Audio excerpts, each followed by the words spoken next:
ചെറിയ മുടക്കുള്ള അടിപൊളി റിഡ്സില white colour ഏറെ മോളായിരുന്നു ഇത് 2013-14 ഇത് സെക്കൻഡ് ഓണർഷിപ്പിലുള്ള വണ്ടി എത്ര കൊടുക്കാം ഇത് നമ്മള് 3.5 മൂന്നര ലക്ഷം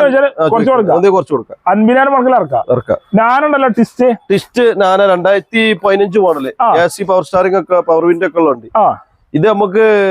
1 റുപ്യ നമ്മൾ പറയുന്നത് 1 ലക്ഷം ചോദിച്ചാൽ എന്തായാലും കുറച്ച് കൊടുക്കും ഡിക്ക് ഇല്ലാത്ത എല്ലാം ഓപ്പൺ ആണ് എല്ലാം ക്ലിയർ ആണ് ഓക്കെ അടുത്താണല്ലോ ഹോണ്ട അമേസ് ആണല്ലോ Honda Amaze 2019 model Amaze automatic 19 automatic Amaze ആണ് കൊല്ലംകാരനാണല്ലേ എത്ര വായിക്കണ്ടേ ഇതിന് നമ്മള് 8.5 ലക്ഷം റുപ്യ 8 ലക്ഷം ചോദിക്കണ്ടേ ഫുൾ ഓപ്ഷൻ വണ്ടിക്ക് എന്തായാലും കുറച്ച് കൊടുക്കും ഡീസൽ നല്ല മൈലേജ് ഉണ്ടോ മൈലേജ് ഉള്ളുണ്ട് അല്ലേ ഓക്കെ അടുത്ത എർട്ടിക ഹൈബ്രിഡ് ആണല്ലോ എർട്ടിക ഹൈബ്രിഡ് 2016 ZD 16 ZD ആണ് ഓക്കെ സിംഗിൾ ഓണർഷിപ്പ് ഉള്ള വണ്ടി സിംഗിൾ ഓണർഷിപ്പ് എത്ര വായിക്കണ്ടേ 5000 രൂപ